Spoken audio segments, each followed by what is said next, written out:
Welcome dear friends, Laksha Compound Learning Platform where winning is a habit. Myself TC Seni, founder of Laksha Compound Data Ramgarh Sikar.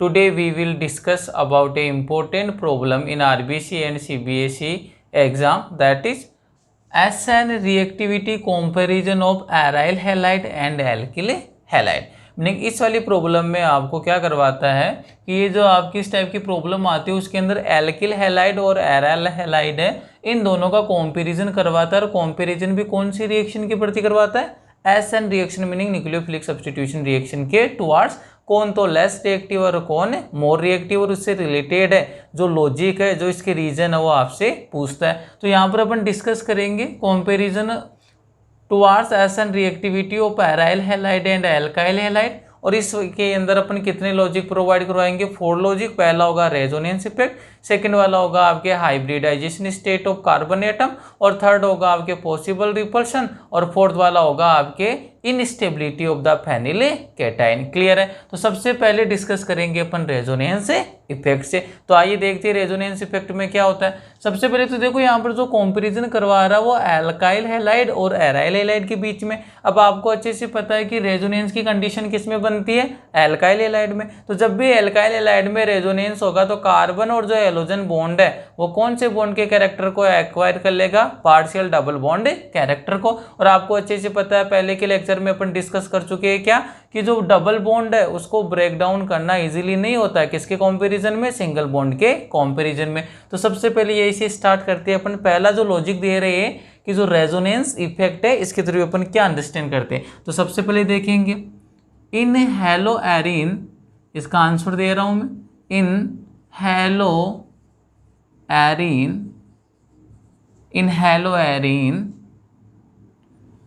the electron pair in haloarine, the electron pair of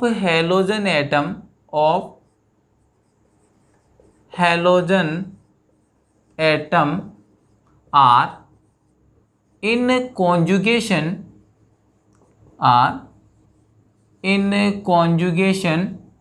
with pi bond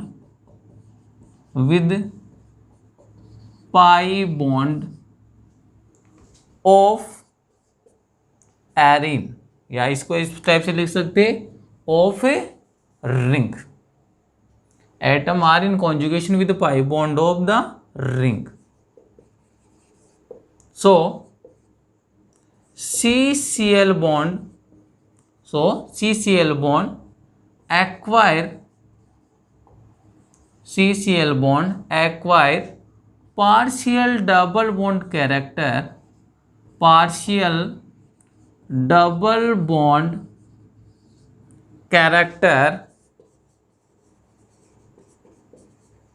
by resonance.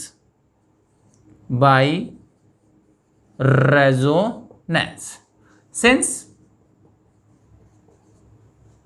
it is difficult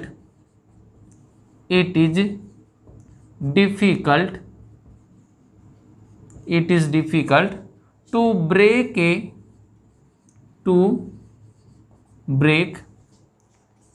a double bond compared to break a double bond than a single bond।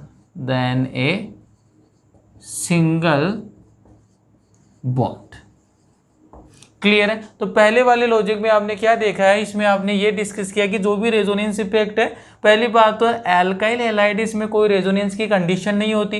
Resonance की condition किस में होती है? आपके aryl halide में। तो मैंने यहाँ पर यही लिखा है कि जो हेलो एरीन है उसमें क्या होता है, जो इलेक्ट्रॉन पेयर होता है किसका? हैलोजन एटम का, are in conjugation with the pi bond of the ring. जो भी रिंग उसके पाई बॉन्ड के साथ किस में होते हैं? कॉन्जुगेशन में। ऐसा होने से क्या हो जाएगा, जो कार्बन क्लोरीन बॉन्ड या CX बॉन्ड है वो क्या एक्वायर कर लेगा? Partial double bond character. और अपन को पता है कि पार्शियल डबल बॉन्ड कैरेक्टर का डेवलपमेंट किसके थ्रू होगा? Due to resonance. तो क्या हो जाएगा? It is difficult to break a double bond than a single bond. अपन को एल्काइल हैलाइड में सिंगल बॉन्ड को ब्रेक डाउन करना है, लेकिन एराइल हैलाइड में कौन से बॉन्ड को ब्रेक डाउन करना पड़ेगा? पार्शियल डबल बॉन्ड को ब्रेक डाउन करना पड़ेगा, जो आपके लिए क्या होगा? डिफिकल्ट होगा। क्लियर है? इसको आप इसकी हेल्प से और अच्छे से अंडरस्टैंड कर सकते हो। जैसे अपन एक एग्जाम्पल ले लेते हैं किसका, क्लोरोबेंजीन का। ये लीजिए क्लोरो और ये रही आपकी बेंजीन रिंग का। हेलोजन एटम में जब भी वन बॉन्ड का फॉर्मेशन कर लेता है, इसके आउटर मोस्ट शेल में कितने इलेक्ट्रॉन होते हैं, 7। 1 इलेक्ट्रॉन यहाँ पार्टिसिपेट हो गया, तो नंबर ऑफ लोन पेयर कितना रह गया, 3। 1 2 3। और आपको अच्छे से पता है लोन पेयर, सिंगल बॉन्ड और डबल बॉन्ड किसकी कंडीशन आ गई, रेजोनेंस की। तो यहाँ पर क्या हो जाएगा, रेजोनेंस हो जाएगा। ये क्या आपका क्लोरोबेंजीन एग्जाम्पल इसी का, ये क्या है आपका क्लोरोबेंजीन। तो ये जो क्लोरोबेंजीन है वो किसको रिप्रेजेंट कर रहा है, एराइल हैलाइड का। तो इसमें क्या होगा, ये वाला लोन पेयर यहाँ पर आ जाएगा, तो कार्बन क्लोरीन के बीच में किसका फॉर्मेशन हो जाएगा, पार्शियल डबल बॉन्ड कैरेक्टर का। और आपको अच्छे से पता है कि जो डबल बॉन्ड का जो आप ब्रेकडाउन है वो इजीली नहीं कर सकते, किसके कंपैरिजन में, सिंगल बॉन्ड के कंपैरिजन में। एक बार इसका स्क्रीनशॉट लीजिए, फिर अपन डिस्कस करते हैं इसकी रेजोनेटिंग स्ट्रक्चर। तो यहाँ पर देखिए, ये पहला अपन जो इफेक्ट देख रहे हैं, किस इफेक्ट के थ्रू अपन अंडरस्टैंड करवा रहे हैं, रेजोनेंस इफेक्ट के थ्रू। और रेजोनेंस इफेक्ट में आपको एक ही बात ध्यान रखनी है, क्या कि जो हेलो एरीन है उसमें जो हेलोजन का जो लोन पेयर है वो किसके साथ कॉन्जुगेशन में रहता है, पाई बॉन्ड ऑफ द बेंजीन। और ऐसा होने से क्या हो जाएगा, जो कार्बन हेलोजन बॉन्ड है वो किसमें, वो कौन से बॉन्ड के कैरेक्टर को एक्वायर कर लेगा, पार्शियल डबल बॉन्ड कैरेक्टर। और अपन अच्छे से जानते हैं डबल बॉन्ड को तोड़ना आसान नहीं होता, किसकी तुलना में, सिंगल बॉन्ड की तुलना में। तो आइए इसकी रेजोनेटिंग स्ट्रक्चर बना लेते हैं। क्लियर है, ये वाला क्वेश्चन है सबसे ज़्यादा इंपॉर्टेंट बनता है। क्यों, क्योंकि आपका आरबीएससी और सीबीएसई एग्जाम है, उसका आप पेपर उठाकर देखना, इस वाले हर पेपर के अंदर आपको इनका कंपैरिजन मिल जाएगा। ये जरूर क्वेश्चन आएगा, जो एराइल हैलाइड है और एल्काइल हैलाइड है, इनमें कौन मोर रिएक्टिव है एसन रिएक्शन के टुवर्ड्स और कौन लेस रिएक्टिव है, और साथ में क्या देना होता है आपको, रीजन देना होता है। तो आइए अब इसकी डिस्कस करते हैं अपन रेजोनेटिंग स्ट्रक्चर। ये मैंने क्या बना दिया, क्लोरोबेंजीन। और आपको अच्छे से पता है क्लोरोबेंजीन किसको रिप्रेजेंट कर रहा है, आपका हेलो एरीन को रिप्रेजेंट कर रहा है। अब मैंने अभी बताया इसके आउटर मोस्ट शेल में 7 इलेक्ट्रॉन होते हैं। 1 तो बॉन्ड के फॉर्मेशन में क्या आ गया, काम में आ गया। कितने इलेक्ट्रॉन रह जाएंगे, 6। और 6 इलेक्ट्रॉन का मीनिंग कितना हो गया, 3 lone pair of electron. Condition क्या बन गई, lone pair, single bond, double bond. किसकी कंडीशन है, रेजोनेंस की। तो देखो रेजोनेंस किस टाइप से होगा, इस टाइप का जब भी रेजोनेंस आएगा ना, क्या ध्यान रखना है आपको यहाँ पर, जब भी बेंजीन रिंग के ऊपर कोई भी आपका एटम अटैच हो और उस एटम के पास अगर क्या प्रेजेंट हो, उसका ऑक्टेट कंप्लीट होने के साथ साथ अगर उसके पास लोन पेयर ऑफ इलेक्ट्रॉन हो, तो ऑलवेज ध्यान रखना है क्या कि जो इलेक्ट्रॉन डेंसिटी का फ्लो है वो कहां से होगा, ऑलवेज ग्रुप से रिंग की ओर होगा। और इस टाइप के रेजोनेंस में सिंपल से ध्यान रखना है, एटम टू बॉन्ड चलना है। अभी देखते हैं किस टाइप से एटम टू बॉन्ड चलना है। ये देखो क्लोरीन, इसके पास क्या है, लोन पेयर। तो मैंने क्या बोला, बेंजीन रिंग से ऐसा कोई भी एटम अटैच हो जिसके पास क्या होगा, लोन पेयर ऑफ इलेक्ट्रॉन है, तो इलेक्ट्रॉन डेंसिटी का फ्लो किस ओर होगा, ऑलवेज इस वाले एटम से रिंग की ओर। मीनिंग रिंग पर कौन सा चार्ज जनरेट होगा, नेगेटिव चार्ज। तो आइए देखते हैं, ये लोन पेयर कहां पर आ गए, इस वाले बॉन्ड पर। अभी मैंने क्या बोला, इस टाइप के जो रेजोनेंस स्ट्रक्चर आप जब भी ड्रॉ करते हो उसमें एक ही कंडीशन ध्यान रखनी है,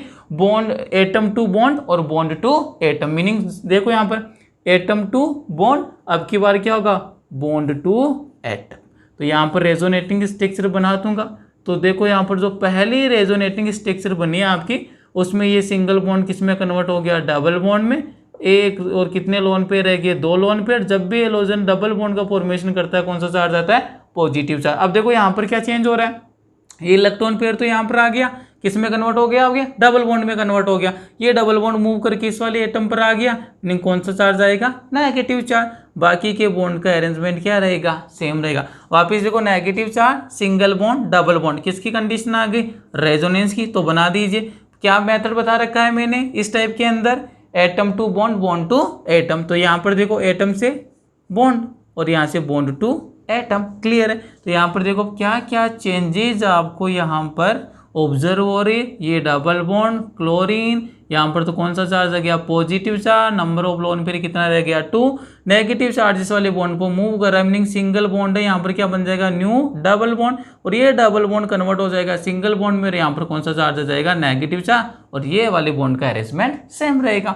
नेक्स्ट वाली रेजोनेटिंग स्ट्रक्चर में देखो कंडीशन है क्या, negative single bond double bond. Meaning वापस किसकी कंडीशन आ गई, रेजोनेंस की। रेजोनेंस की थी मैंने समझा दी, एटम टू बॉन्ड और बॉन्ड टू एटम। तो यहाँ पर देखो क्या चेंज हो जाएगा आपके पास, चेंज ये होगा, यहाँ पर तो डबल बॉन्ड क्लोरीन पॉजिटिव आ जाएगा, क्लियर है। कितने इलेक्ट्रॉन पेयर, 2 इलेक्ट्रॉन पेयर आ जाएंगे। ये डबल बॉन्ड यहाँ, ये नेगेटिव चार्ज यहाँ पर मूव कर रहा है इस वाले सिंगल, जहाँ पर पहले सिंगल बॉन्ड था, ये कन्वर्ट हो जाएगा आपके न्यू डबल बॉन्ड में, और ये वाला बॉन्ड मूव होकर इस वाले एटम पर आ रहा है, लेकिन यहाँ पर कौन सा चार्ज आ जाएगा, नेगेटिव चार्ज। लास्ट वाले स्ट्रक्चर में देखो क्या बन जाएगा, ये वाला वापस से मूव होगा और ये वाला वापस आ जाएगा। और रेजोनेंस में होता है क्या, जहाँ से आप स्टार्ट करते हो ना, घूम के वापस वहीं पर आ जाते हो, क्लियर है। और किसको डीलोकलाइज करवा देते हो, positive charge, negative charge, double bond. तो यहाँ पर डीलोकलाइजेशन किसका हो रहा है, नेगेटिव चार्ज का। कभी ऑर्थो पे आ रहा है, कभी पेरा पर, फिर कभी क्या आ रहा है, ऑर्थो पर, लास्ट में कहाँ पर आ जाएगा, न्यूट्रलाइज हो जाएगा। जो स्टार्टिंग वाली स्ट्रक्चर थी ना वही आपको मिल जाएगी, बस बॉन्ड का जो अरेंजमेंट है ना वो चेंज होगा। तो यहाँ पर देखो क्या सीन क्रिएट होगा, जैसे इसकी रेजोनेटिंग स्ट्रक्चर ड्रॉ करूंगा तो ये डबल बॉन्ड था, ये भी डबल बॉन्ड, देखो नेगेटिव चार्ज इस वाले बॉन्ड पर शिफ्ट हुआ है, मीनिंग यहाँ पर तो क्या मिल गया मेरे को, न्यू डबल बॉन्ड। ये डबल बॉन्ड कहाँ पर शिफ्ट हो गया, क्लोरीन पर, तो ये देखिए क्लोरीन, और यहाँ पर देखो पॉजिटिव है और यहाँ से इलेक्ट्रॉन जा रहे, तो क्या हो जाएगा, न्यूट्रलाइज हो जाएगा। साथ में क्या बन जाएगा, सिंगल बॉन्ड, और जब भी पता है सिंगल बॉन्ड बनेगा, क्लोरीन के आउटर मोस्ट शेल में कितने इलेक्ट्रॉन होते हैं, 7, मीनिंग एक तो बॉन्ड फॉर्मेशन में काम आ गया, कितने इलेक्ट्रॉन रिप्रेजेंट कर दूंगा मैं, 6, क्लियर है। तो ये क्या होगी, इनकी रेजोनेटिंग स्ट्रक्चर हो गई किसकी, क्लोरोबेंजीन की। साथ में आपको अगर पूछ ले रेजोनेटिंग हाइब्रिड क्या बनेगा, तो मैंने पहले सीखा रखा है, 3 वर्टिकल लाइंस बनानी है, क्लियर है। और आपको जब भी रेजोनेटिंग हाइब्रिड बनाना है उस वाली कंडीशन में ये ध्यान रखना है कि कौन सा चार्ज तो डीलोकलाइज हो रहा है और कौन कौन से किस कार्बन से लेकर किस कार्बन तक डीलोकलाइज हो रहा है। ऊपर क्या अटैच आपका क्लोरीन, तो मैंने क्या लिख दिया, Cl मीनिंग क्लोरीन। अब ध्यान से देखो डीलोकलाइजेशन किसका है, नेगेटिव चार्ज का, मीनिंग इस वाले कार्बन से लेकर इस वाले कार्बन तक। देखो यहाँ पर ऑर्थो, फिर पैरा, फिर वापिस से ऑर्थो, लेकिन जिस कार्बन से क्लोरीन अटैच है ना वहां पर कभी भी क्या नहीं आया है, आपका नेगेटिव चार्ज डेवलप नहीं हुआ है। मीनिंग यहाँ पर आप क्या बनाएंगे, नेगेटिव चार्ज है वो क्या हो रहा है, डीलोकलाइज, इस वाले कार्बन से स्टार्ट हुआ है, इस वाले कार्बन से लेकर इस वाले कार्बन तक। देखो मैंने यहाँ पर डीलोकलाइज का सर्कल कंप्लीट नहीं बनाया, क्योंकि इस वाले कार्बन पर जिससे क्लोरीन अटैच है वहां पर कभी भी नेगेटिव चार्ज का जनरेशन नहीं हुआ है। दूसरा देखो नेगेटिव चार्ज कहाँ कहाँ पर आया, ऑर्थो और पैरा पर, तो ये क्या हो रहा है, डीलोकलाइज हो रहा है ना, मीनिंग परमानेंट चार्ज नहीं है, कभी ऑर्थो पर कभी पैरा पर क्या होता रहता है, डीलोकलाइज। मीनिंग यहाँ पर मैं क्या डिनोट करूंगा, पार्शियल नेगेटिव, पैरा पर पार्शियल नेगेटिव, और वापिस ही ऑर्थो पर पार्शियल नेगेटिव, मीनिंग ये पार्शियल नेगेटिव चार्ज डेवलप हो रहा है। साथ में एक और चीज देखिए, क्लोरीन पर कौन सा चार्ज आया, पॉजिटिव चार्ज, लेकिन ये पॉजिटिव चार्ज भी परमानेंट नहीं है, पहली स्ट्रक्चर और 5th वाली स्ट्रक्चर के अंदर क्या हो रहा है, न्यूट्रलाइज, मीनिंग यहाँ पर मैं कौन सा चार्ज डेवलप करूंगा क्लोरीन पर, पार्शियल पॉजिटिव चार्ज। एक और आपने देखा कि जो कार्बन क्लोरीन बॉन्ड है यहाँ पर डबल है, यहाँ पर डबल है, लेकिन यहाँ पर कौन सा बॉन्ड है, सिंगल बॉन्ड। और आपकी रेजोनेटिंग स्ट्रक्चर 5 इसमें भी कौन सा बॉन्ड है, सिंगल बॉन्ड, मीनिंग कभी सिंगल बॉन्ड कभी क्या आ रहा है, डबल बॉन्ड। तो मीनिंग यहाँ पर मैं पार्शियल डबल बॉन्ड को रिप्रेजेंट कर दूंगा, क्लियर है। तो ये क्या हो गया, RS हो गया, रेजोनेटिंग हाइब्रिड, ये ध्यान रखना है। ये क्या हो जाएगा आपका, रेजोनेंस हाइब्रिड, क्लियर है। तो ये आपको इस क्या करना है, जब भी आपके एग्जाम में आरबीसी हो चाहे सीबीएसई इस टाइप के जो क्वेश्चंस जब भी पूछा जाता है, तो आपको सपोर्ट करने के लिए जो रेजोनेंस इफेक्ट है इसको सपोर्ट करने के लिए ये वाला आपको रेजोनेटिंग स्ट्रक्चर ड्रॉ करके आनी पड़ेगी, तभी आपको मार्क्स प्रोवाइड करवाएगा एग्जामिनर, अदरवाइज आपके मार्क्स क्या हो जाएंगे, कट हो जाएंगे, क्लियर है। मेथड मैंने बता दिया किस टाइप से RS रेजोनेटिंग स्ट्रक्चर बनानी है। अगर इस टाइप का कोई भी आपके कंपाउंड है जिसमें रिंग के साथ ऐसा एटम अटैच हो जिसके पास क्या हो, लोन पेयर, ऑलवेज क्या थीम बनेगी, एटम टू रिंग की ओर क्या होगा, इलेक्ट्रॉन डेंसिटी का फ्लो होगा। साथ में इंपॉर्टेंट बात क्या है, जो बेंजीन जो रिंग है इसकी ऑर्थो और पैरा पोजीशन पर कौन सा चार्ज डेवलप होगा, नेगेटिव चार्ज। बिल्कुल ये यूनिवर्सल ट्रूथ है, जब जब बेंजीन रिंग से ऐसा एटम अटैच होगा जिसके पास लोन पेयर होगा, उस वाली कंडीशन में जो बेंजीन की ऑर्थो और पैरा पोजीशन पर कौन से चार्ज का डेवलप होगा, नेगेटिव चार्ज का। मैनर क्या रखना, atom to bond, bond to atom. एक बार इसका स्क्रीनशॉट ले लीजिए, फिर सेकंड जो रीजन है उसकी ओर मूव करते हैं, क्लियर है। तो यहाँ पर आपको क्लियर हो गया कि यहाँ पर जो पार्शियल डबल बॉन्ड का डेवलपमेंट हो जाता है किसमें, हेलो एरीन में। तो पार्शियल डबल बॉन्ड आने के कारण ही जो हेलो एरीन है ना, उसकी रिएक्टिविटी टुवार्ड्स SN रिएक्शन के प्रति क्या हो जाता है, लेस हो जाता है। मीनिंग आपको अगर डायरेक्ट पूछे कि कौन सा ज़्यादा रिएक्टिव होता है एसएन रिएक्शन में, तो आपको आंसर क्या बोलना है, एरिल हैलाइड। क्योंकि एरिल हैलाइड में रेजोनेंस की कंडीशन ही नहीं होती, क्योंकि उसमें डबल बॉन्ड और अल्टरनेट मेनर में आपके सिंगल बॉन्ड नहीं आते। तो पहला रीजन अपन ने डिस्कस कर लिया है। अब रीजन नंबर सेकंड अपन डिस्कस करेंगे। तो आइए, लॉजिक नंबर 2 इसी के आंसर है ये टोटल, क्लियर है।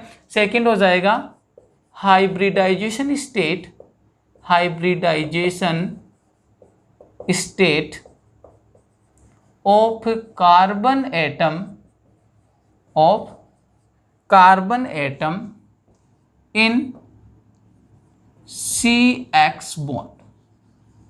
अब देखो पहला लॉजिक तो आप देख रहे आगे कि जो रेजोनेंस के कारण जो आपका एल्काइल हैलाइड है उसकी रिएक्टिविटी क्या होती है, हाई होती है। अब सेकंड जो अपन लॉजिक दे रही है सपोर्ट में, वो कौन सा है, hybridization state of the carbon atom in CX bond. तो आइए दोनों का कंपैरिजन करें, एराइल हैलाइड और एल्काइल हैलाइड का। ध्यान से समझना, ये लीजिए मैंने यहाँ पर क्या बना दिया, एराइल हैलाइड, और यहाँ पर बना दिया मैंने कोई भी एल्काइल हैलाइड। ये लीजिए मैं इसको कंपैरिजन कर लेता हूँ, Cl का एग्जांपल लेके चलता हूँ। तो ये तो हो गया मेरा एराइल हैलाइड और ये क्या हो गया, एल्काइल हैलाइड। अब ध्यान से देखो, मैंने आपको सिखा रखा है स्टार्टिंग की क्लास के अंदर लेक्चर नंबर फर्स्ट में, क्या कार्बन का हाइब्रिडाइजेशन स्टेट कैसे फाइंड आउट करते हो, नंबर ऑफ सिग्मा बॉन्ड से। नंबर ऑफ सिग्मा बॉन्ड 4 आता है तो sp3, number of sigma bond 3 आता है तो sp2, number of sigma bond 2 आता है तो कौन सा होता है, sp। कौन सा कार्बन का हाइब्रिडाइजेशन चाहिए करना आपको, carbon atom in CX bond, meaning जिस कार्बन से हेलोजन अटैच है ना उस वाले कार्बन का हाइब्रिडाइजेशन से डील करना है। तो ये रहा हेलोजन, ये रहा कार्बन, तो इसका अपन क्या देखेंगे, हाइब्रिडाइजेशन। ये कार्बन है कितने सिग्मा बॉन्ड का फॉर्मेशन बना रहा है, हमेशा ध्यान रखेंगे क्या, keep it in mind, hydrogen forms only sigma bond, only one sigma bond, meaning जो भी हाइड्रोजन है ऑलवेज कौन सा बॉन्ड बनाता है, सिग्मा बॉन्ड बनाता है, मीनिंग एक ही बॉन्ड बनाता है। तो ये कार्बन कितने सिग्मा बॉन्ड दिख रहे हैं, एक तो इस वाले कार्बन से अटैच है, एक क्लोरीन से, मीनिंग 2 सिग्मा बॉन्ड, और 2 हाइड्रोजन है, मीनिंग हाइड्रोजन भी कौन सा बनेगा, sigma bond. Total sigma bond का नंबर कितना आ गया, 4। तो मीनिंग इस वाले कार्बन का हाइब्रिडाइजेशन स्टेट क्या होगी, sp3 होगा। क्लियर है, इधर आइए, ये वाला एग्जांपल देख रहे हो, इस वाले कार्बन की बात करना है, क्यों, क्योंकि जिस कार्बन से हेलोजन अटैच है ना उसी के बारे में आपको डिस्कस करना है। तो ये वाले कार्बन के देखो कितने सिग्मा बॉन्ड है, एक तो क्लोरीन के साथ 1, एक इस साइड वाले कार्बन के साथ 2, और एक इस साइड वाले कार्बन के साथ 3, लेकिन एक ही आ गया डबल बॉन्ड। तो मीनिंग टोटल सिग्मा बॉन्ड कितना, 1 2 3। अगर 3 सिग्मा बॉन्ड है तो इसका हाइब्रिडाइजेशन क्या आएगा, sp2 आएगा। क्लियर है। तो सबसे पहले तो आप मेरे को एक बात बताओ कि अगर आपने दोनों का कंपेरिजन किया, एल्काइल हैलाइड, ये वाला तो कौन सा हो गया आपके, एराइल हैलाइड, और एराइल हैलाइड में भी कौन सा, ये क्लोरोबेंजीन है, और ये वाला कौन सा हो गया आपका एल्काइल हैलाइड, और एल्काइल हैलाइड में भी आप इसको क्या बोल सकते हो, इथाइल क्लोराइड बोल सकते हो। अब देखो लैंग्वेज किस टाइप से बनाओगे इस वाले लॉजिक की, अगर एल्काइल हैलाइड है तो वहां पर कार्बन है उसकी हाइब्रिडाइजेशन स्टेट क्या है, sp3। हेलो एरीन में कार्बन की जो आपके हाइब्रिडाइजेशन स्टेट क्या है, sp2। परसेंटेज एस कैरेक्टर किस में ज्यादा है आपके, sp2 के अंदर क्या है, परसेंटेज एस कैरेक्टर ज्यादा है। और अपन अच्छे से जानते हैं कि जिसमें परसेंटेज एस कैरेक्टर जितना मैक्सिमम होता है ना, वो वाला बॉन्ड उसकी बॉन्ड लेंथ उतनी क्या होती है, मिनिमम होती है, और जितनी बॉन्ड लेंथ मिनिमम होगी वो वाला बॉन्ड क्या होगा, शॉर्टर होगा, साथ में क्या होगा, स्ट्रॉन्ग होगा, उसको इजीली ब्रेक डाउन नहीं कर सकते। तो यही आपको इसकी लैंग्वेज बनानी है, बिल्कुल ईजी हो जाएगा। क्या, तो पहला ही स्टेटमेंट इसके अंदर क्या मेंशन करेंगे आप, the hybridization state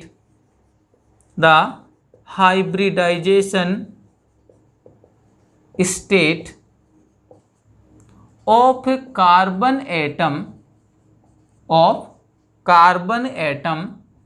in haloarine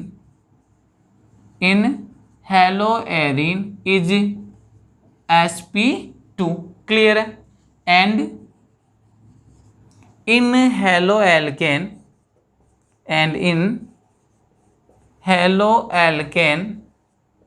is sp3। सबसे पहली बात तो क्या होगी, यहाँ पर आप हाइब्रिडाइजेशन स्टेट कौन सी डील कर रही हो, CX बॉन्ड की। तो मैंने ये लिखा था hybridization state of carbon in haloarine is sp2 and in haloalkane is sp3 of CX bond. ये भी बताना आपको कौन से वाले बॉन्ड के बारे में बात कर रहे हो आप, केवल CX बॉन्ड की बात कर रहे हो। क्लियर है। तो यहां पर क्या लिख दूंगा सेकंड स्टेटमेंट इसी में, since percentage as character, since percentage as character in sp2 carbon atom is more than sp3 carbon atom. Clear है? तो ये ध्यान रखना, हाइब्रिडाइजेशन स्टेट से पता चल गया ये sp3 है, ये sp2, तो इसमें जो परसेंटेज एस कैरेक्टर है वो क्या होगा, ग्रेटर होगा। तो सेकंड स्टेटमेंट मैंने ये लिखा है, since percentage S character in sp2 carbon atom is more than sp3 carbon atom. ऐसा होने से क्या हो जाएगा? अभी एक बात बताओ आप मेरे को, आपने 11th क्लास में भी पढ़ रखा है क्या, जितना ज्यादा परसेंटेज एस कैरेक्टर होता है ना, वो वाला क्या करता है, उतना ही ज्यादा बॉन्ड को क्या बनाता है, स्ट्रॉन्ग। क्यों? क्योंकि जो जितना परसेंटेज एस कैरेक्टर ग्रेटर होगा उसकी इलेक्ट्रोनेगेटिविटी उतनी क्या होगी, ग्रेटर। और जितनी इलेक्ट्रोनेगेटिविटी ग्रेटर होगी, मीनिंग जो बॉन्ड के जो बॉन्डेड इलेक्ट्रॉन है उसको क्या करके रखेगा, टाइटली होल्ड करके रखेगा। तो नेक्स्ट स्टेटमेंट में वही लिख रहा हूं, क्या ये हो गया, sp2 carbon atom is more than sp3 carbon atom. Next वाला स्टेटमेंट क्या बन जाएगा, sp2 carbon atom, sp2 carbon atom can hold, sp2 carbon atom can hold electron pair या bonded electron pair, can hold bonded electron pair tightly compared to sp3 carbon atom of CX bond, of CX bond. Clear है? तो अब देखो next वाली statement में मैंने क्या लिखा, sp2 carbon atom can hold bonded electron pair tightly compare to sp3 carbon atom of CX bond. Clear है? और यहां पर आप एक रिलेशन पता भी रख सकते हो, क्या, percentage S character is directly proportional two electron negativity. ये हिंट मिल जाएगा, जितना ज्यादा परसेंटेज एस कैरेक्टर होगा उसकी इलेक्ट्रॉन नेगेटिविटी उतनी क्या होगी, ग्रेटर होगी। और जितनी ज्यादा इलेक्ट्रॉन नेगेटिविटी होगी वो बॉन्डेड इलेक्ट्रॉन पेयर को उतनी क्या करके रखेगा, टाइटली होल्ड करके रखेगा। क्लियर है? इसका एक बार स्क्रीनशॉट ले लीजिए, फिर लास्ट स्टेटमेंट बचता है उसका, इसको डिस्कस करते हैं। क्लियर है? यहां पर इतने स्टेटमेंट क्लियर है। तो लास्ट में क्या लिख देंगे, अभी एक एनसीईआरटी का डेटा है तो उसको अपन यहां पर रिप्रेजेंट करेंगे कि यहां पर जो क्लोरीन और कार्बन जो बॉन्ड लेंथ है ना, इनका डेटा है। इसमें आपके हेलोएरिन में कितनी होती है और साथ में हेलो एल्केन में CX जो बॉन्ड है उसकी बॉन्ड लेंथ कितनी होती है। दोनों का जो डेटा है कंपैरिजन करना है, उसी के बेस पर बोलेंगे अपन। क्लियर है? तो नेक्स्ट वाला जो स्टेटमेंट है वो क्या बनेगा, इनकी बॉन्ड लेंथ से रिलेटेड है। तो देखिए ध्यान से क्या हो जाएगा, the carbon chlorine bond length in haloarene, या फिर इसको ऐसे बोल सकता हूं मैं, chlorobenzene, in chlorobenzene is 169 picometre, while in alkyl halide, while in alkyl chloride is 177 picometre. तो देखो आपको पता चल गया कि जो कार्बन क्लोरीन की जो बॉन्ड लेंथ है ना, अगर क्लोरोबेंजीन मीनिंग एराइल हैलाइड की बात करूंगा तो कितनी है, 169 पिकोमीटर, 169 पिकोमीटर। और यही जो मैं बॉन्ड लेंथ की बात करता हूँ किसमें, एल्काइल क्लोराइड में, इसमें जो बॉन्ड लेंथ आती है वो कितनी आती है, 177 पिकोमीटर। अब आपको पता चल रहा है कि हेलोएरिन के अंदर कितना 169 और इसमें कितना आपके 177। क्लियर है? नहीं, कौन सा बॉन्ड है उसकी बॉन्ड लेंथ ग्रेटर है, एल्काइल हैलाइड वाले की। और मैं आपको सिखा रखा है मैंने क्या, जितनी ज्यादा बॉन्ड लेंथ होगी वो वाला बॉन्ड क्या होता है, वीक होता है। वीक होता है तो आप उसको इजीली क्या कर सकते हो, ब्रेक डाउन कर सकते हो। क्लियर है? तो यहाँ पर जो नेक्स्ट जो आपके कंक्लूजन क्या बन जाएगा, नेक्स्ट कंक्लूजन बन जाएगा, इट इज डिफिकल्ट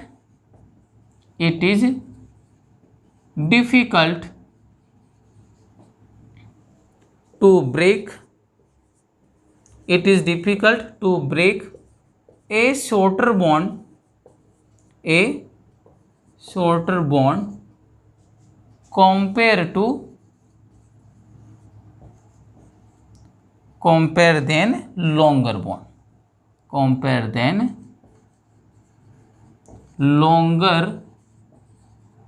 बॉन्ड।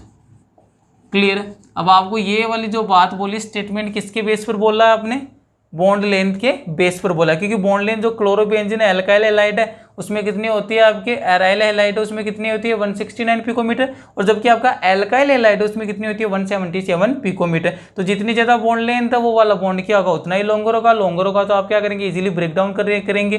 लेकिन जो है आपका एराइल हैलाइड है उसकी बॉन्ड लेंथ कितनी आ रही है 169, जो क्या है आपके शॉर्टर है। अगर आपके यहाँ पर शॉर्टर है तो आपने डायरेक्ट लिख दिया it is difficult to break a shorter bond compare than the longer bond. Clear है। तो यहाँ पर आप लास्ट स्टेटमेंट क्या बन जाएगा, सो alkyl halide are more reactive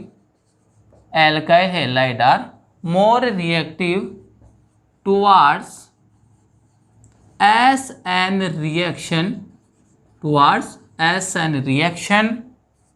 compared to aryl halide। ये कॉन्क्लूजन आ गया आपके पास। क्या इस वाले कॉन्क्लूजन के बेस पर बोल सकते हो कि यहाँ पर जो CCl बॉन्ड होगा एराइल हैलाइड के अंदर क्या होगा, शॉर्टर होगा तो आप उसको इजीली ब्रेक डाउन नहीं कर सकते। क्लियर है। और जबकि आपका जो एल्काइल हैलाइड है उसके अंदर क्या होगा, बॉन्ड लेंथ क्या है, ग्रेटर है, तो बॉन्ड भी क्या होगा, लॉन्गर, और लॉन्गर बॉन्ड को इजीली क्या कर सकते हो, ब्रेक डाउन कर सकते हो। स्क्रीनशॉट ले लीजिए एक बार इसका। आप देखो अपन जो लॉजिक नंबर 3 डिस्कस करेंगे, ये दोनों डिस्कस होंगे आपके। पहला वाला देख लिया आपने कौन सा, रेजोनेटिक इफेक्ट, और सेकंड वाला देख लिया आपने hybridization of carbon atom in CX bond. Clear है। थर्ड जो बेस होगा वो अपन देखेंगे, अगर मान लीजिए आपने हेलोजन एटम को रिमूव करके किसका फॉर्मेशन कर दिया, कैटाइन का। क्लियर है। कैटाइन कौन सा बनेगा, एराइल हैलाइड के केस में कैटाइन बनेगा आपका फेनिल कैटाइन। तो आपको ये चेक करना है कि जो फेनिल कैटाइन बन रहा है ना वो स्टेबल है या नहीं है। तो जो आपका थर्ड जो लॉजिक देंगे अपन इसमें, इनस्टेबिलिटी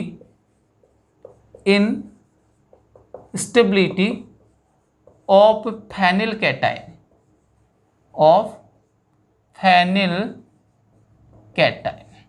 क्लियर है। तो इसको समझिए, इसका मीनिंग क्या है, इनस्टेबिलिटी ऑफ फेनिल कैटाइन में क्या आएगा। ध्यान से देखिए, सबसे पहले तो आप ये देखिए कि यहाँ पर अगर आपको बात कर रहा है हेलो एरिन की, मैं सिंपल सा बना देता हूँ। ये लीजिए, मैंने कोई भी हेलो एरिन बना दिया। जब भी ये SN1 रिएक्शन प्रोवाइड करवाना चाहेगा या SN2 रिएक्शन प्रोवाइड करवाना चाहेगा, आपको ऑलवेज पता है कि SN1 हो चाहे SN2, मीनिंग जो भी SN रिएक्शन है उसमें कार्बन हेलोजन बॉन्ड का ब्रेकडाउन होता है, हेलोजन किस फॉर्म में चला जाता है, X नेगेटिव की फॉर्म में। तो ये देखिए, अगर मैंने यहाँ पर बॉन्ड का ब्रेकडाउन करवा दिया, और आपको पहले से पता है, प्रीवियस लेक्चर में डिस्कस कर चुके, कार्बन जो हेलोजन बॉन्ड का नेचर कैसा होता है, पोलर, क्योंकि इसकी इलेक्ट्रोनेगेटिविटी ग्रेटर देन होती है किसके कंपैरिजन में, कार्बन। पहले से मैंने पढ़ा रखा है halogen is more electronegative than carbon atom. तो बॉन्ड के इलेक्ट्रॉन किसकी ओर शिफ्ट होंगे, हेलोजन की, और इस पर कौन सा आ जाएगा, पार्शियल नेगेटिव और पार्शियल पॉजिटिव। और एक टाइम ऐसा आएगा कि ये इस बॉन्ड के दोनों इलेक्ट्रॉन को लेकर चला जाएगा, मीनिंग इस वाली कंडीशन में हेलोजन तो किस फॉर्म में चला जाएगा, हैलाइड की फॉर्म में लीव कर जाएगा, और यहाँ पर आपके फेनिल है, इसके ऊपर कौन सा चार्ज हो जाएगा, पॉजिटिव। तो देखो, जब भी एसन रिएक्शन हो रही है तो ये वाला पहले क्या बोलते हैं, इसको अपन क्लोरोबेंजीन या हेलो एरिन बोलते थे, लेकिन यहाँ पर फॉर्मेशन किसका हो रहा है, फेनिल कैटाइन का।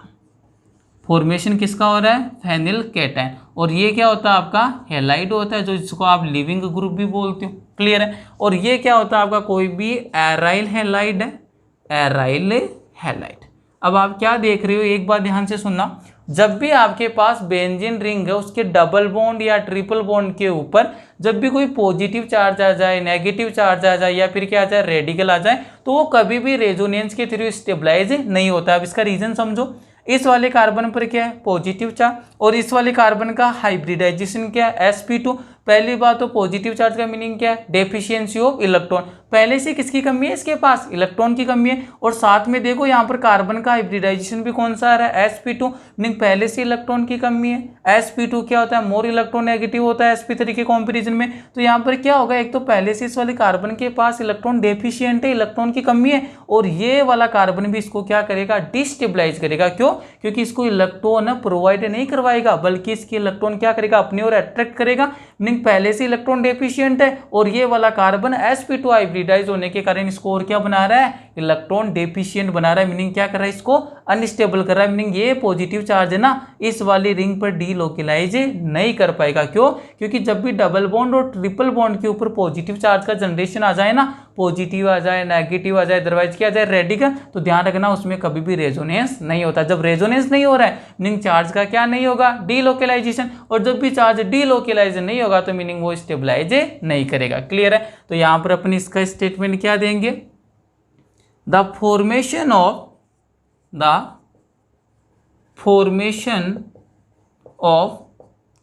phenylcation, the formation of phenylcation is the result of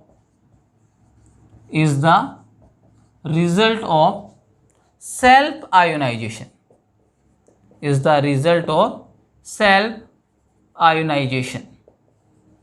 clear है। जो भी फेनिल कैटाइन है ये किसका रिजल्ट है, इसका सेल्फ आयोनाइजेशन होता है, किसका फॉर्मेशन हो जाता है, फेनिल कैटाइन का। क्लियर है। फिर क्या होगा, इसमें रेजोनेंस नहीं है तो ये क्या हो जाएगा, कैटाइन है वो स्टेबल नहीं होगा। तो क्या लिखेंगे, due to absence of resonance, due to absence of resonance phenyl cation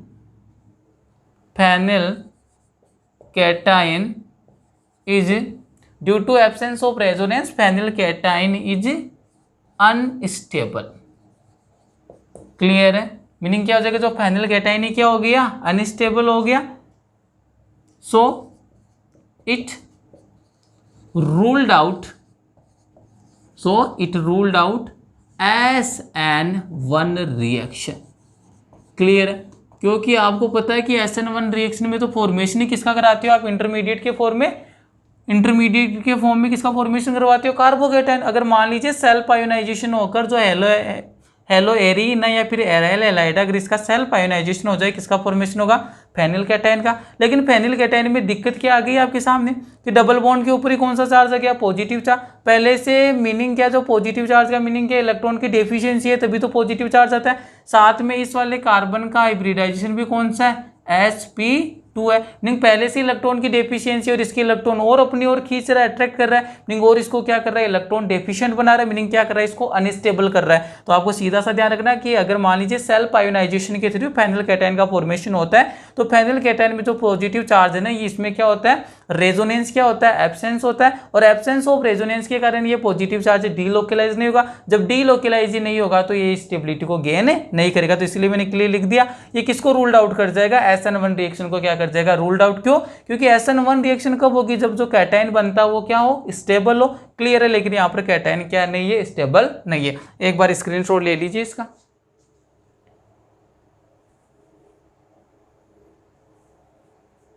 अब देखिए लास्ट जो फोर्थ वाला आपके लॉजिक बचता है, 3 अपन डिस्कस कर चुके हैं इसके लॉजिक कि यहाँ पर क्या ऐसा क्या हो रहा है कि जो आपका एराइल हैलाइड है उसकी रिएक्टिविटी SN रिएक्शन के टुवार्ड्स क्या होती है, लेस होती है। किसके कंपैरिजन में, in comparison with alkyl halide. पहला रेजोनेंस डिस्कस कर लिया, सेकंड वाला हाइब्रिडाइजेशन स्टेट डिस्कस कर ली, थर्ड वाला क्या डिस्कस कर लिया आपने, इनस्टेबिलिटी ऑफ फेनिल कैटाइन।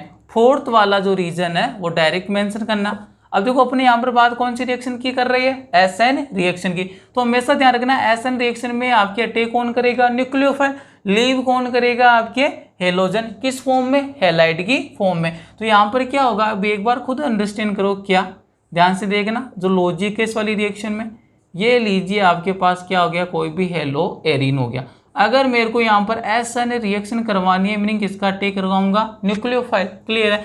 जैसे यहाँ पर ये क्रिएट होगा तो पहले तो ये देखो, ये पॉसिबल नहीं हो सकता, जनरल कंडीशन के अंदर बोल रहा हूँ। क्लियर है। क्यों, क्योंकि न्यूक्लियोफाइल पर कौन सा चार्ज है, नेगेटिव चार्ज। मीनिंग ये क्या है, आपके इलेक्ट्रॉनिकली रिच है।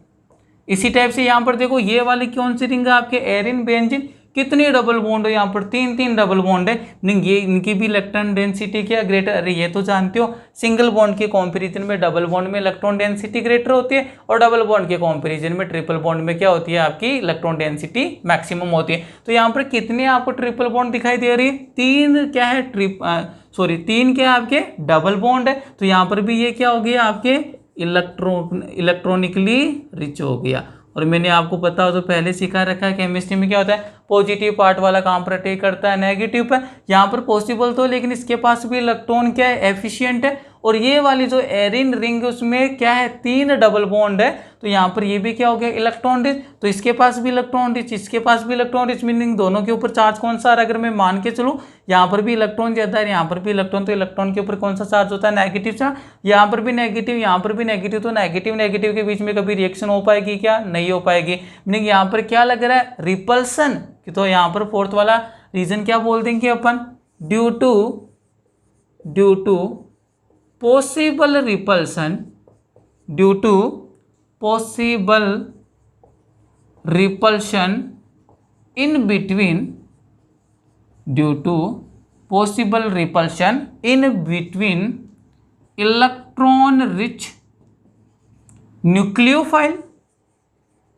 इलेक्ट्रॉन रिच न्यूक्लियोफाइल, न्यूक्लियोफाइल को रिप्रेजेंट कर सकते हो NU नेगेटिव से, एंड इलेक्ट्रॉन रिच एरिन या electron rich aryl halide, electron rich aryl halide. Clear है, डायरेक्ट लिख दिया आपने, due to the possible repulsion in between the electron rich nucleophile and electron rich aryl halide. तो इसके कारण क्या हो जाएगा, जो न्यूक्लियोफाइल है ना अप्रोच ही नहीं कर पाएगा। क्लियर है, तो यहाँ पर सेकंड स्टेटमेंट क्या लिखते होगे, so nucleophile can not approach, meaning क्या हो जाएगा, जो आपका न्यूक्लियोफाइल है वो क्या नहीं कर पाएगा, अप्रोच नहीं कर पाएगा। So nucleophile can not approach and S N reaction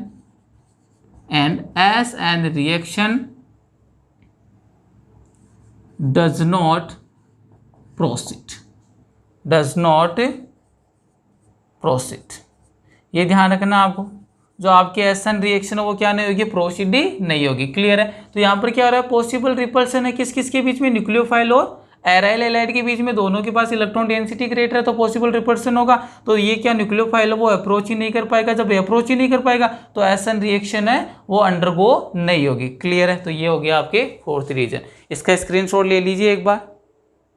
अब देखो लास्ट पॉइंट देखते हैं इसी के अंदर अपन, ये हो गए 4 रीजन आते हैं, 4 के 4 अपन ने डिस्कस कर लिए। अब देखो आपके जो आपका 2019 है उसमें भी एक क्वेश्चन इस टाइप से आया हुआ है, रिएक्टिविटी की आपको क्या करवाता है, कंपैरिजन करवा लेता है। मीनिंग जो भी अभी तक आपने जो 4 पॉइंट पढ़े हैं ना, इनका कंक्लूजन क्या बनता है, तो ये वाला आपको हमेशा ध्यान रखना है, क्या रिएक्टिविटी टुवार्ड्स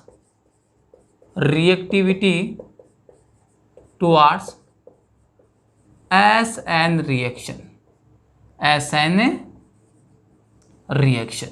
मीनिंग अगर आपको बात करें कि कौन सा जो आपका है SN1 रिएक्शन के टुवार्ड्स क्या होता है, रिएक्टिविटी देखने की बात हो तो कैसे ध्यान रखना है, सबसे मैक्सिमम रिएक्टिव होता है आपके बेंजाइलिक वाला, ये लीजिए बेंजीन रिंग CH2 और X, इसकी रिएक्टिविटी सबसे मैक्सिमम होती है। क्लियर है, इसके बाद में नंबर आता है आपके एल्काइल हैलाइड का, मीनिंग RX का, और सबसे लेस रिएक्टिव कौन सा हो जाएगा आपका एराइल हैलाइड हो जाएगा, मीनिंग यहाँ पर क्या आ जाएगा हेलोजन। तो ये आपको ध्यान रखना है, रिएक्टिविटी का ऑर्डर क्या, बेंजाइलिक वाला सबसे ज़्यादा, फिर एल्काइल हैलाइड, फिर उसके बाद में एरिल हैलाइड। लिख देता हूँ मैं इसको, ये वाला कौन सा हो गया आपके बेंजाइलिक हैलाइड, SN1 रिएक्शन है मैक्सिमम प्रोवाइड करवाएगा, इसके बाद में कौन प्रोवाइड करवाएगा आपका एल्काइल हैलाइड प्रोवाइड करवाएगा, और सबसे लिस्ट जो रिएक्टिव होता है वो वाला कौन सा आपका एराइल हैलाइड है। क्लियर है, अगर मैं डीप में जाना चाहूँ पहले बता चुका हूँ, एराइल हैलाइड में भी कौन ज़्यादा रिएक्टिव होगा, 3 degree then 2 degree, then 1 degree. तो ये वाला ऑर्डर है ना डायरेक्ट पूछता है, 3 एग्जाम्पल प्रोवाइड करवा देता है और डायरेक्ट डील करवा लेता है SN1 रिएक्शन से। तो ये वाला ऑर्डर ध्यान रखना, सबसे मैक्सिमम बेंजाइलिक, उसके बाद में एरिल है, सॉरी सबसे मैक्सिमम तो हो गया बेंजाइलिक, उसके बाद में एल्काइल हैलाइड है और उसके सबसे लिस्ट रिएक्टिव कौन सा है, एरिल हैलाइड। अगर बात करूं मैं एल्काइल हैलाइड में तो सबसे maximum 3 degree, then 2 degree, then 1 degree, क्योंकि प्रीवियस लेक्चर में डिस्कस कर चुके हैं 3 डिग्री कार्बोकेटाइन क्या होता है, मोर स्टेबल, तो उसकी जो रिएक्टिविटी भी क्या होगी, ग्रेटर। क्योंकि बात किसकी कर रहा है, SN1 रिएक्शन, और SN1 रिएक्शन में रिएक्टिविटी का ऑर्डर किसके अकॉर्डिंग देखते हैं, according to stability of the carbocation. Clear है। तो यहां तक आपके आकर सबसे इंपॉर्टेंट क्वेश्चन बनता है इस वाले चैप्टर में, सबसे इंपॉर्टेंट प्रॉब्लम है, सबसे इंपॉर्टेंट क्वेश्चन है कौन सा, reactivity comparison towards SN1 reaction of aryl halide and alkyl halide. दोनों में से कौन ज्यादा रिएक्टिव होगा, रिएक्टिव होने के पीछे लॉजिक कितने पढ़ लिया अपन ने, 4, रेजोनेंस पढ़ लिया, हाइब्रिडाइजेशन स्टेट पढ़ लिया, फेनिल कैटायन की अनस्टेबिलिटी पढ़ ली, और फोर्थ वाला क्या पढ़ लिया, पॉसिबल रिपल्सन। अगर आपको इस वाली वीडियो में कुछ सीखने को मिला है तो चैनल को सब्सक्राइब कीजिए, वीडियो को लाइक कीजिए, ज़्यादा से ज़्यादा अपने क्लासमेट के साथ चैनल को शेयर कीजिए। Thank you.